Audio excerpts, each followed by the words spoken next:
Donc Philippe Moreau, vous êtes aujourd'hui dirigeant de Passerelle, vous intervenez auprès de grands groupes. Quel est votre regard sur la crise que rencontre la France depuis des années? Alors la crise. On parle beaucoup de cette fameuse crise, effectivement, depuis des mois et des années. En ce qui me concerne, je ne parle pas de la crise, mais je parle des crises. Aujourd'hui, nous vivons effectivement beaucoup de crises successives, de toute nature. Mais en fait, on n'est plus dans des crises, on est dans une vraie mutation profonde. Et c'est vrai qu'aujourd'hui, si on se contente d'écouter la radio, de lire les journaux, de regarder ce que font nos différentes gouvernances successives avec des politiques relativement empiriques, réalité, sans de vraie réalité, avec des stratégies sur l'avenir, effectivement, on pourrait envisager être assez pessimiste. Mais ce n'est pas du tout mon point de vue, parce que le pessimisme aujourd'hui, c'est une fonction de gens qui sont dans le passif. Et on ne doit pas être dans le passif, on doit être acteur de ce qui va se générer demain.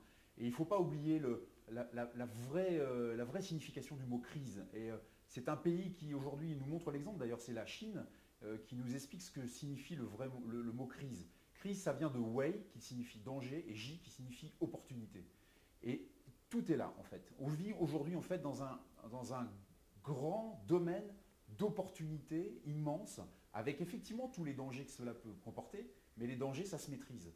Et en fait, moi j'adore quand on est dans un pays de crise, j'ai souvent envie de dire crise, quel bonheur. Quel bonheur parce que ça va nous amener de nouveaux horizons, on va élargir notre champ de vision, on va être obligé de se remettre en cause, de se remettre en question.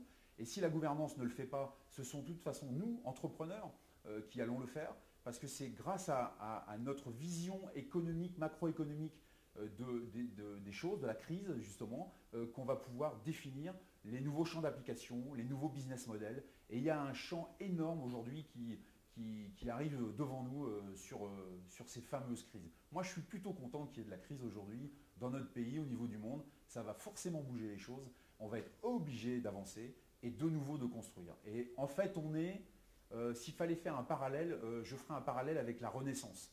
Et cette renaissance, elle est arrivée juste derrière justement un phénomène de crise. On a tous les critères qui ressemblent exactement à la renaissance qu'on a eue au XVIe siècle. Et là, on est dans une nouvelle renaissance. Et je pense que ça va être aussi riche. Et charge à nous de rentrer dans cette nouvelle ère et de ne pas rater le wagon. Et pour ça, eh ben, il faut être dans de la créativité. Et il ne faut surtout pas être dans une attitude passive en disant les choses vont mal. Ceux-là, effectivement, vont rester à voir les choses qui ne vont pas bien et ça ne va pas s'arranger pour eux. Soyons créatifs, soyons originaux et la crise va nous apporter de fabuleuses opportunités.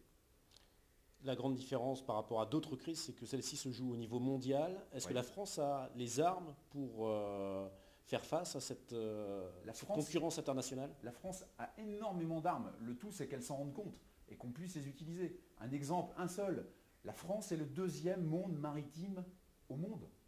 Le deuxième, notre petit pays, la France.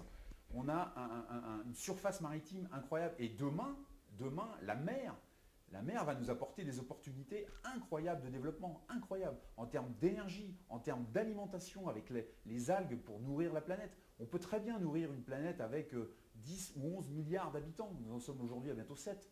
Et ce n'est pas un problème. Et la France est très bien armée pour ça. Encore faut-il qu'elle s'en rende compte.